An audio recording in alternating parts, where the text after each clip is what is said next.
अपने हाथ को स्ट्रेट ला रहा हूँ, ऐसा ही है ना। आप देखें ऐसे प्रोजेक्टाइल मोशन परफॉर्म की हो रही है, तो जो ऑब्जेक्ट एक एरोप्लेन से फेंका जाएगा वो उस ऑब्जेक्ट की मोशन प्रोजेक्टाइल मोशन होगी, एरोप्लेन की मोशन प्रोजेक्टाइल मोशन नहीं होगी।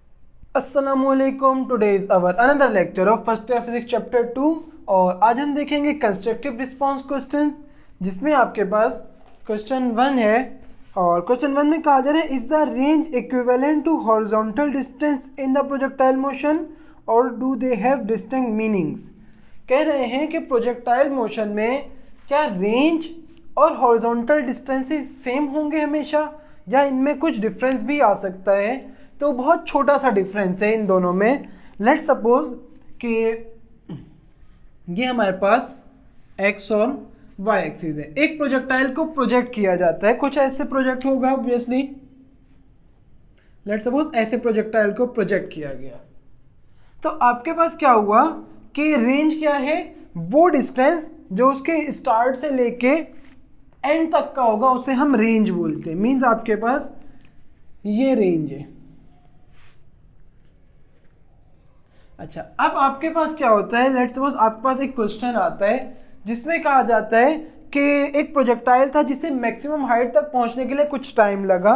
मैक्सिमम हाइट कहाँ तक है, यहाँ पे इसकी हाइट मैक्सिमम होगी। मींस जो ये वाला डिस्टेंस है ये आपके पास मैक्सिमम हाइट है। आपके पास एक एमसीक्यू या न्यूमेरिकल आता है जिसमें कहा जाता है कि यहाँ से यहाँ तक पहुँचने में उसको कुछ टाइम लगा। जब प्रोजेक्टाइल यहाँ तक पहुँचे तो आप हॉरिजॉन्टल डिस्टेंस फाइंड करें। तो हॉरिजॉन्टल डिस्टेंस क्या होगा, हॉरिजॉन्टल डिस्टेंस तो आपके पास सिर्फ इतना है, यहाँ से ये आपका हॉरिजॉन्टल डिस्टेंस हो जाएगा जिसे हम डी या एस बोल देते हैं। हॉरिजॉन्टल डिस्टेंस तो ये हो गया। मींस रेंज और हॉरिजॉन्टल डिस्टेंसेस सेम नहीं है। रेंज आपके पास क्या है कि वो डिस्टेंस जो प्रोजेक्टाइल जहाँ से प्रोजेक्ट हुए वहाँ से लेके जहाँ प्रोजेक्टाइल वापसी आके लैंड होगा वहाँ तक का डिस्टेंस रेंज है। लेकिन हॉरिजॉन्टल डिस्टेंस क्या है कि प्रोजेक्टाइल मोशन में किसी भी इंस्टेंट पर जो हम एक्स एक्सिस में डिस्टेंस फाइंड करेंगे। अब लेट्स सपोज प्रोजेक्टाइल यहाँ पे होता, लेट्स सपोज प्रोजेक्टाइल यहाँ पे, तो आपको कहा जाता है यहाँ हॉरिजॉन्टल डिस्टेंस फाइंड करो, तो आपको ये डिस्टेंस फाइंड करना होता। लेट्स सपोज प्रोजेक्टाइल यहाँ पे आ गई है तो आपको ये पूरा डिस्टेंस फाइंड करना पड़ता। मींस हॉरिजॉन्टल डिस्टेंस चेंज हो सकता है, रेंज चेंज नहीं हो सकती।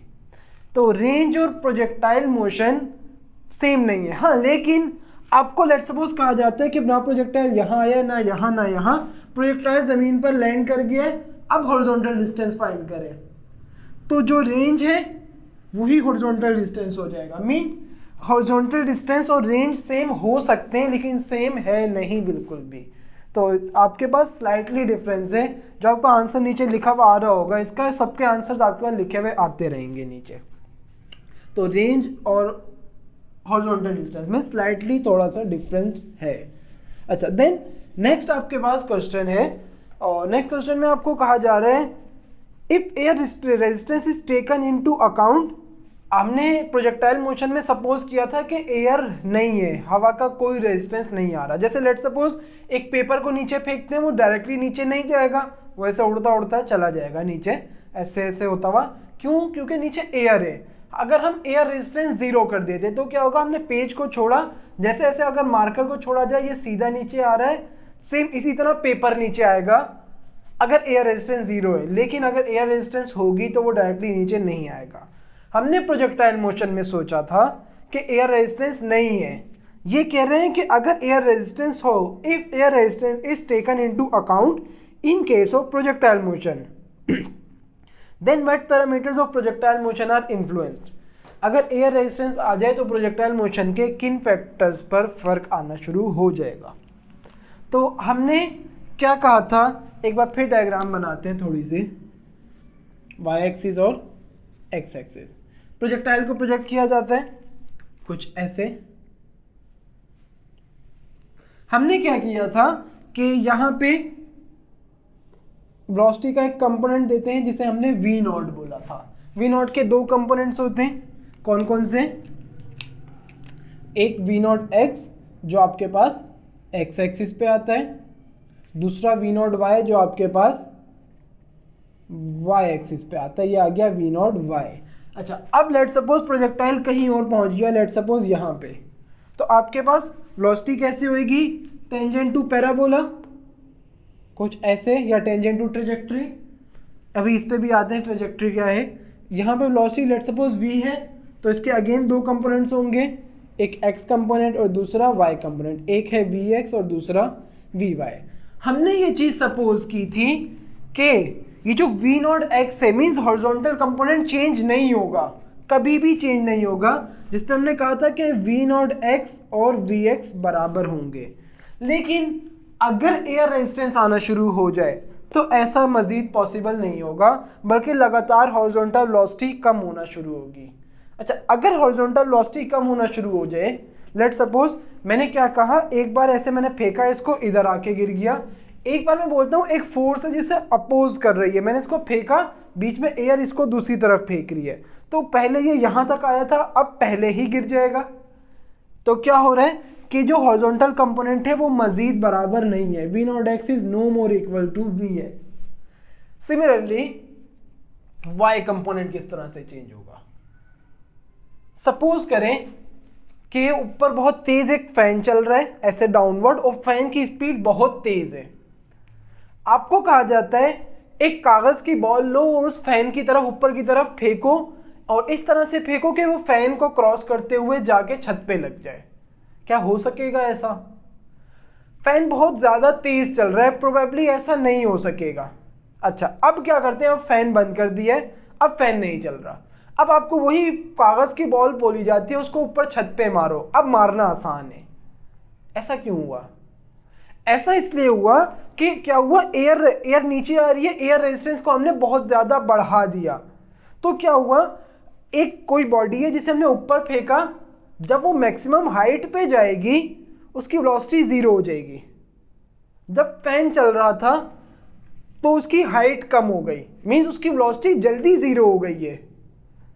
और जब फैन नहीं चल रहा, हमने उसको अगेन एक कागज की बॉल को ऊपर फेंका, अब उसका जो वी वाई है, मींस वाई में जो वेलोसिटी है, वर्टिकल वेलोसिटी, वो देर से चेंज हो रही है। At the end maximum height पे तो जाके वो 0 होगी, लाजमी है 0 होगी। लेकिन क्या हो रहा है, एयर रेजिस्टेंस अगर आ जाती है तो वो जल्दी 0 हो जाएगी। ऐसे ही हो रहा है ना, ऊपर से फैन चल रहा है, वो जल्दी, वो ऊपर तो जाएगा ही नहीं फैन के, वो पहले ही रुक के नीचे आ जाएगा। फैन हटा दिया यहाँ से, अब वो ज़्यादा ऊपर जा सकती है कागज़ की बॉल। तो मीन्स क्या होगा, वी वाई जल्दी चेंज होना शुरू होगी। वी वाई जो है, एक तो ये वी एक्स और वी नॉट एक्स मजीद बराबर नहीं होंगे, बल्कि ये लगातार कम होगी। वी वाई के केस में क्या होगा, जब ऑब्जेक्ट ऊपर जा रहा है तो उसका वाई कंपोनेंट जो है वो उतना ऊपर नहीं जा सकेगा जितना पहले जा रहा था। तो मीन्स हाइट भी चेंज हो गई, हाइट कम आएगी। अब इसमें देखा था कि एक्स कंपोनेंट कम बढ़ रहा था, मीन्स लगातार डिक्रीज होता जा रहा है, तो वो रेंज कम हो गई। वाई कंपोनेंट कम हो रहा है, इसका मतलब पहले बॉल लेट्स सपोज यहां तक जा रही थी, अब यहां तक जा रही है, हाइट चेंज हो गई। इसका मतलब ये कि ये बहुत तेजी से 0 की तरफ होएगा जब बॉडी ऊपर जा रही है, तो ना जो रेंज है वो भी कम हो जाएगी और हाइट भी कम हो जाएगी।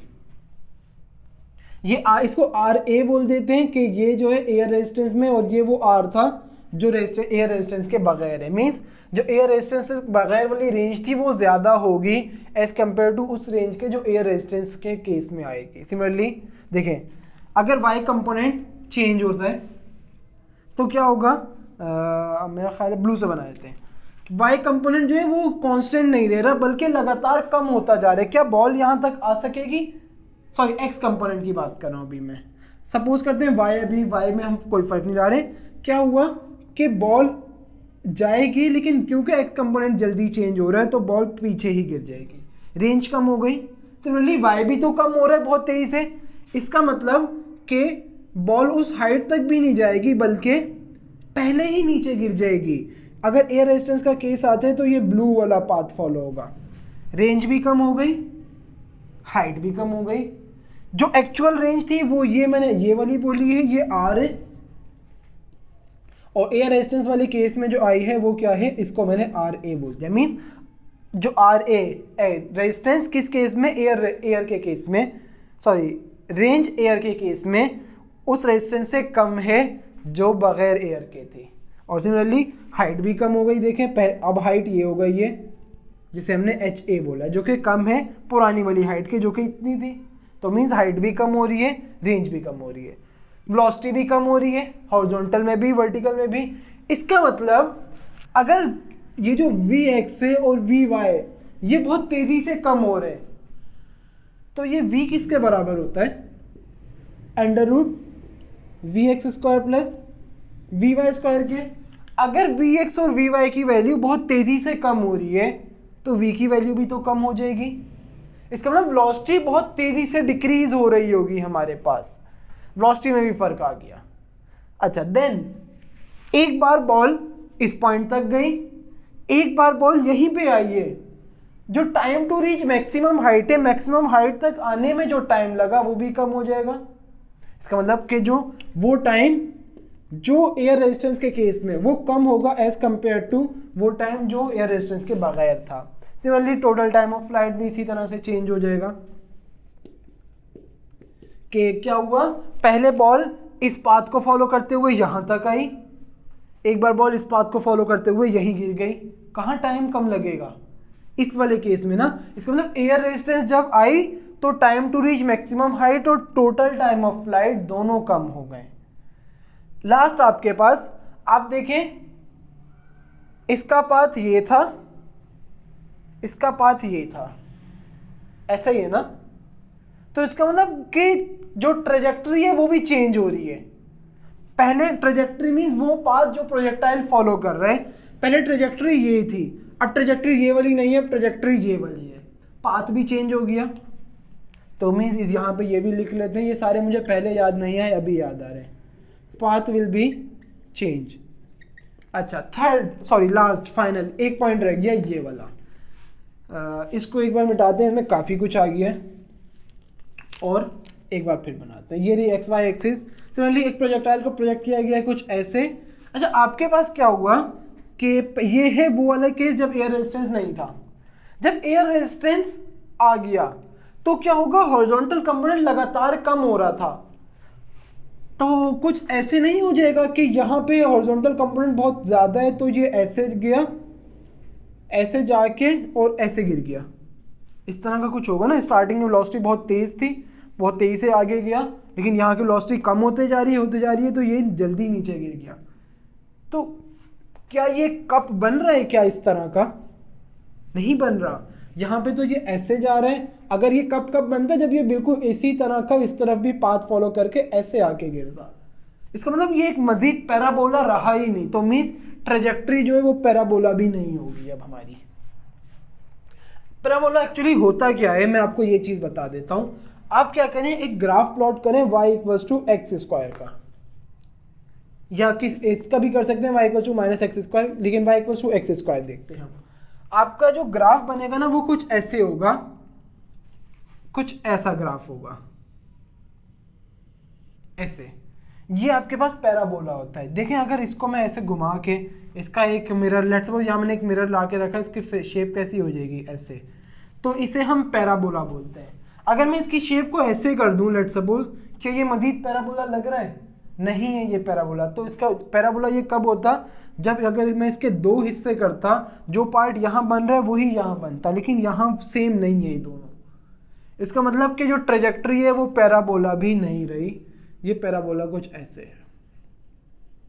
तो ये सारे मीन्स हर चीज ही चेंज हो गई, कुछ सेम रहा ही नहीं एयर रेजिस्टेंस की वजह से। हाँ एक चीज सेम रह जाएगी और वो है आपकी क्या, ग्रेविटी। ग्रेविटी पे कोई फर्क नहीं आएगा। ग्रेविटी भला कैसे चेंज हो सकती है, एयर रेजिस्टेंस एक अलग फोर्स है, ग्रेविटी एक अलग फोर्स है। ग्रेविटेशनल फोर्स जो है वो बिल्कुल अलग है, ग्रेविटी के अलावा हर चीज चेंज हो जाएगी। तो आपके पास क्या हो रहा है कि ये तमाम चीज़ें चेंज हो जाएंगी और हर चीज़ क्या हो रही है, हॉरिजॉन्टल कंपोनेंट भी कम हो रहा है, वर्टिकल कंपोनेंट भी कम हो रहा है, वेलोसिटी भी कम हो रही है, रेंज भी कम हो रही है, हाइट भी कम हो रही है, ट्रेजेक्टरी मजीद पैराबोला नहीं रही, time to reach maximum height भी कम हो रहा है, टोटल टाइम ऑफ फ्लाइट भी कम हो रहा है, और जो पाथ है वो भी सेम नहीं रह पा रहा अब मजीद। तो ये आपके पास 2 क्वेश्चंस हो गए। नाउ हम थर्ड क्वेश्चन की तरफ चलते हैं। थर्ड क्वेश्चन में कहा जा रहा है what are some real life examples of projectile motion, can motion of an airplane be considered as a projectile motion. तो हम इसे अपोजिटली देखते हैं, पहले सेकंड पार्ट को करते हैं देन फर्स्ट पार्ट की तरफ आते हैं। देखिए एयरप्लेन की जो मोशन है वो कभी भी एक प्रोजेक्टाइल मोशन नहीं हो सकती। क्यों नहीं हो सकती कि हमने देखा था प्रोजेक्टाइल मोशन में हमेशा प्रोजेक्टाइल मोशन वो मोशंस होती हैं जिसमें फ्यूल यूज नहीं होगा। एयरप्लेन में तो फ्यूल डला हुआ है ना, जैसे मैंने आपको स्पैरो की एग्जांपल दी थी, एक चिड़िया है जो उड़ के कहीं और जाके बैठती है, क्या उसकी मोशन प्रोजेक्टाइल मोशन है? आपको लगेगा हाँ ये तो प्रोजेक्टाइल मोशन है, उसको तो कोई फ्यूल नहीं भरा, लेकिन ये भी प्रोजेक्टाइल मोशन नहीं है। क्यों? चिड़िया ने खाना खाया हुआ है, वो खाना क्या कर रहे हैं, कैलोरीज बना रहे हैं। कैलोरी आपने देखा है कि वो एक एनर्जी की यूनिट है, मीन्स उससे भी एनर्जी प्रोवाइड की गई है। जो खाना है वो एज अ फ्यूल वर्क कर रहा है। मीन्स एक स्पैरो की जो मोशन है वो जिस तरह प्रोजेक्टाइल मोशन नहीं है, एयरप्लेन या एरोप्लेन जो है उसमें भी तो फ्यूल डाला गया है, तो एरोप्लेन की जो मोशन है वो एक प्रोजेक्टाइल मोशन नहीं है। अच्छा, इसी से हम एक और चीज़ देखेंगे, पहले ये कुछ एग्जांपल्स हैं, इन्हें आप देख लें। लेट सपोज एक फुटबॉल है जिसे फुटबॉलर किक मारता है, क्या फुटबॉल को कोई फ्यूल दिया गया है? नहीं, एक सिंपल फोर्स अप्लाई की गई थी जिससे फुटबॉल जाएगी। तो फुटबॉल की जो मोशन है वो एक प्रोजेक्टाइल मोशन होगी। सिमिलरली एक क्रिकेटर है, बॉल कराता है, कोई क्रिकेटर ने शॉट मारा, बॉल जो जा रही है वो भी एक प्रोजेक्टाइल मोशन है। अच्छा, जंपिंग एनिमल्स कौन से हो सकते हैं? जैसे कैंगरू हो गया,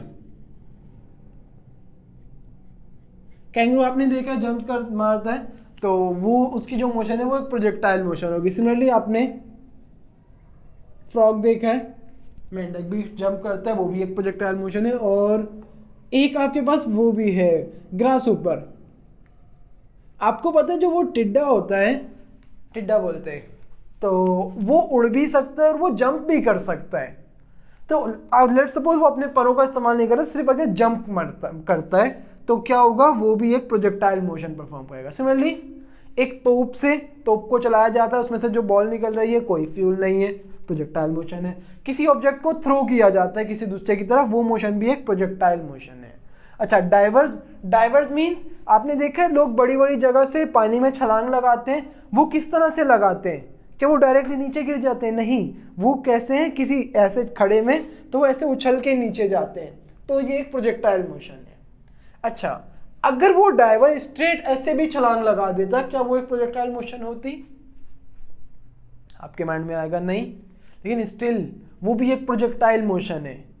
उसका रीजन क्या है, इसे हम इस तरह से देखते हैं, जैसे ये लास्ट एग्जांपल आपके पास है कि एरोप्लेन की जो मोशन है वो तो प्रोजेक्टाइल मोशन नहीं थी, लेकिन एरोप्लेन से किसी चीज को अगर फेंका जाता है वो एक प्रोजेक्टाइल मोशन है। अब ये कैसे हो सकता है?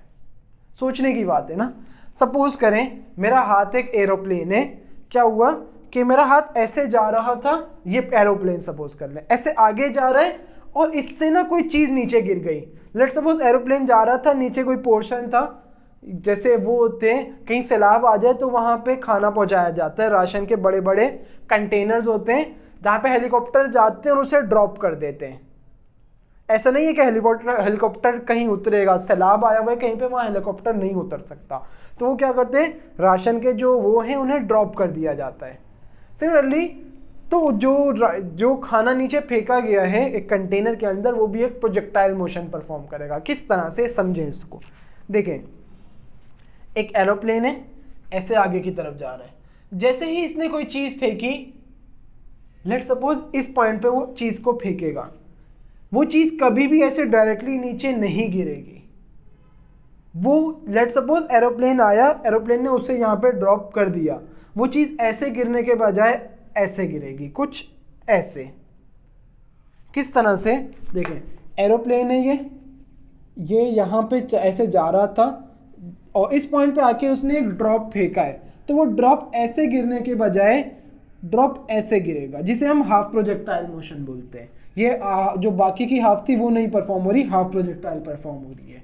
वो ऐसे नहीं गिरेगा, इसको परफॉर्म करेगा। चेक करें कैसे, ये देखें, ये लेट्स सपोज ये वही कोई बॉक्स है जो एरोप्लेन से गिर रहा है, मैं क्या करूँगा, इसको ऐसे तेज़ी में लाऊंगा, यहाँ ला के छोड़ दूंगा, और देखें ये ऐसे जाने के बजाय ऐसे जाएगा। ये देखें, मैंने तो उसको छोड़ दिया था, वो तो ऐसे किया। एक बार फिर देख लें भले आप, डायरेक्टली मैंने उसको छोड़ दिया, मैं उसको ऐसे करके ना मैं ऐसे फेंक रहा हूँ, ना मैं यूं करके फेंक रहा हूँ, मैं तो अपने हाथ को स्ट्रेट ला रहा हूँ। ऐसा ही है ना, आप देखें ऐसे प्रोजेक्टाइल मोशन परफॉर्म की हो रही है। तो जो ऑब्जेक्ट एक एरोप्लेन से फेंका जाएगा, वो उस ऑब्जेक्ट की मोशन प्रोजेक्टाइल मोशन होगी, एरोप्लेन की मोशन प्रोजेक्टाइल मोशन नहीं होगी। नाउ आपके पास क्वेश्चन नंबर 4 है। क्वेश्चन नंबर 4 शुरू होने से पहले हम मार्कर्स उठा लेते हैं। मेरा उम्मीद है कि आपको ये बात समझ आई होगी कि ऑब्जेक्ट जो थ्रो किया जा रहा है, सॉरी ऑब्जेक्ट जो गिराया जा रहा है, वो प्रोजेक्टाइल मोशन परफॉर्म करेगा, एरोप्लेन प्रोजेक्टाइल मोशन परफॉर्म नहीं करेगा।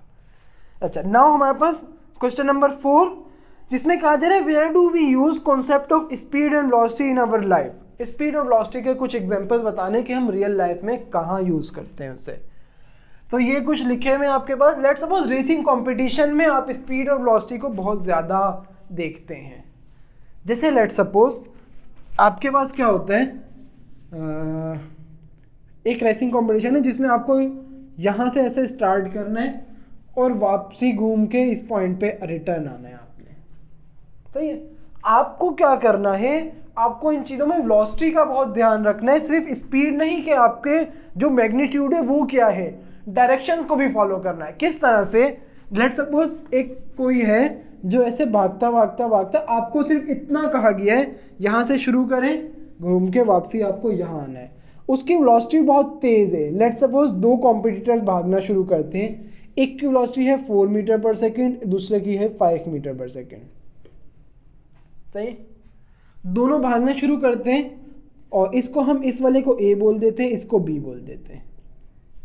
सही है, दोनों ने भागना शुरू किया, दोनों गए गए गए, जीतेगा कौन, ए वाला। ऑब्वियस है, वेलोसिटी इसकी ज़्यादा है, दोनों की डायरेक्शंस तो सेम है।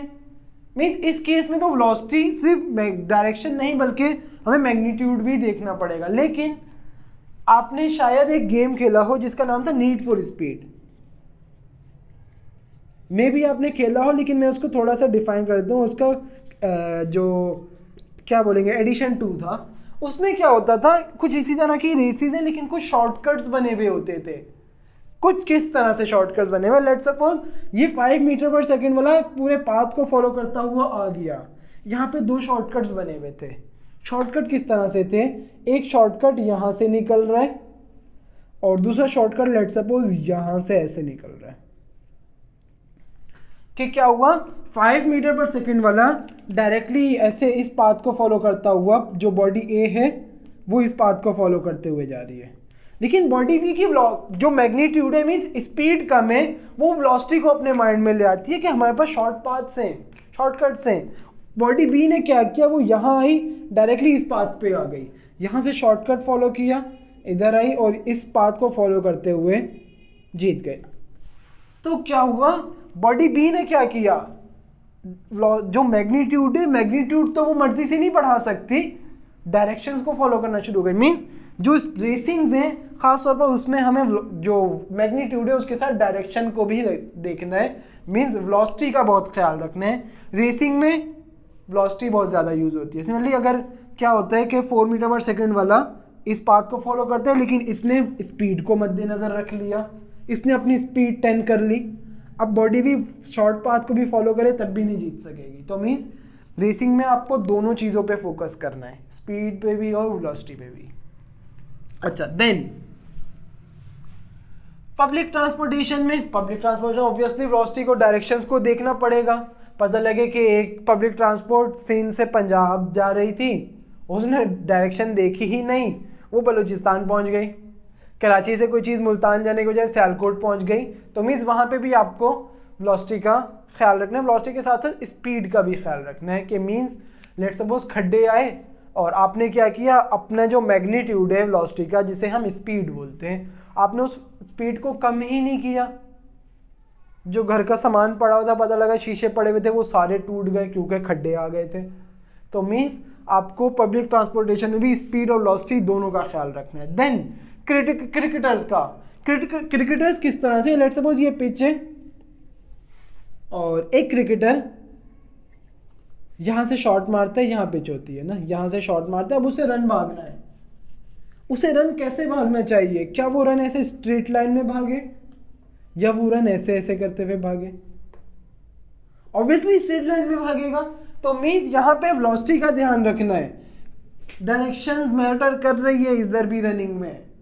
ऐसा नहीं है कि वो झूमता हुआ जा रहा है कहीं भी नशा करके, नहीं, बल्कि उसे स्ट्रेट पाथ में। मीन्स क्रिकेटर्स को भी अपनी वेलोसिटी पे ध्यान रखना है, मैग्नीट्यूड के साथ डायरेक्शन भी फॉलो करनी है।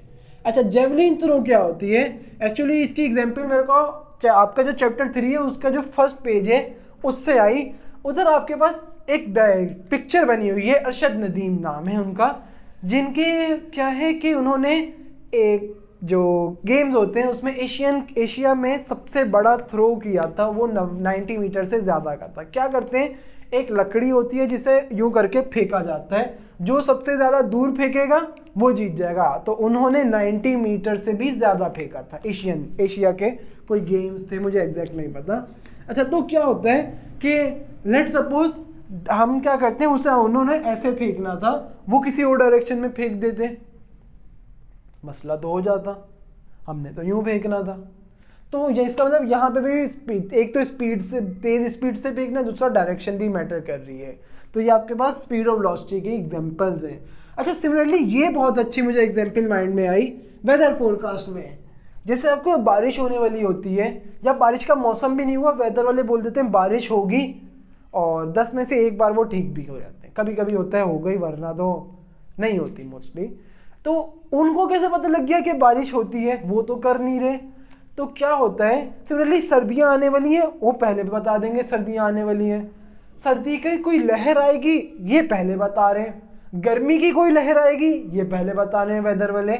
ये कैसे हो रहा है, वो क्या करते हैं कि जो हवा है उसकी स्पीड और उसकी डायरेक्शन दोनों को देखते हैं। उसकी डायरेक्शन कैसे है, क्या वो कहीं अगर हवा है वो ऐसे ऐसे घूम रही है और वो किस ऐसे ऐसे घूमते हुए किस डायरेक्शन में जा रही है, उसको देखते हुए बता देंगे तूफान कहाँ आने वाला है। उसको देखते हुए वो बता देंगे सैलाब कहाँ आने वाला है। तो वो क्या कर रहे हैं, हवा की स्पीड और डायरेक्शन दोनों को देखते हैं, प्रिडिक्ट करते हैं वेदर को, वेदर पैटर्न्स, कि तूफान आएगा, गर्मी आएगी, सर्दी आएगी, खुश्क मौसम आएगा, क्या आएगा। और फोरकास्ट मीन पहले से वेदर कंडीशंस बता देते हैं, किस तरह से वेलोसिटी प्रिडिक्ट करते हैं माइंड की। तो ये आपके पास कोई 4-5 एग्जाम्पल्स थे जिन्हें मैंने अच्छे से एक्सप्लेन कर दिया है। और ये आपके पास क्वेश्चन नंबर 4 था। लास्ट क्वेश्चन है आपके पास, और लास्ट क्वेश्चन में कहा जा रहा है can an object have an initial velocity of 0 and still experience uniformly accelerated motion. कि एक ऑब्जेक्ट है जिसकी इनिशियल वेलोसिटी 0 है और तब भी उसकी एक्सेलरेशन कांस्टेंट है, क्या ऐसा पॉसिबल है? तो बिल्कुल पॉसिबल है। किस तरह से पॉसिबल है कि लेट सपोज कोई ऑब्जेक्ट था, ये रही हमारी सरफेस, और यहाँ से इसकी इनिशियल वेलोसिटी 0 थी और उसे हमने नीचे फेंक दिया, उसकी एक्सेलरेशन क्या होगी? इनिशियल वेलोसिटी 0 है, जो कंडीशन उन्होंने बोली थी, और इस ऑब्जेक्ट को हमने छोड़ दिया, नॉर्मली छोड़ दिया। इसकी एक्सेलरेशन क्या होगी? जब भी बॉडी हवा में आती है तो एक्सेलरेशन तो g के बराबर हो जाती है, और वो बराबर होती है 9.8 मीटर पर सेकेंड स्क्वायर। क्या आप बोलोगे कि 2 सेकेंड बाद ये 6 हो गई या 10 हो गई या 12 हो गई, 13 हो गई? नहीं ना। आपको किसी भी कंडीशन में बोला जाए एक बॉडी जिसको फेंका गया है उसकी एक्सेलरेशन, अच्छा फ्री फॉल फेंका गया, ऐसा नहीं है कि यूं करके फेंका गया, नहीं, ऐसे छोड़ा गया है, तो उसकी एक्सेलरेशन ये होती है। तो एक ऑब्जेक्ट को जब ड्रॉप किया गया तो उसकी एक्सेलरेशन हमेशा 9.8 ही रहेगी, मींस एक्सेलरेशन कांस्टेंट हो गई। इनिशियल वेलोसिटी 0 थी, एक्सेलरेशन कांस्टेंट हो गई। इसका मतलब क्वेश्चन 5 का आंसर क्या होगा? बिल्कुल ऐसा हो सकता है कि एक ऑब्जेक्ट जिसकी इनिशियल वेलोसिटी 0 हो वो कांस्टेंट एक्सेलरेशन एक्सपीरियंस कर सकती है। और ये आपका क्वेश्चन 5 का जो आंसर होगा उसमें सिंपल आपने यस करना है और वही सवाल को रिपीट कर देना है आगे। तो मेरा ख्याल है आपको ये लेक्चर समझ आया होगा। आज का लेक्चर यहीं पे एंड करते हैं। अल्लाह हाफिज़।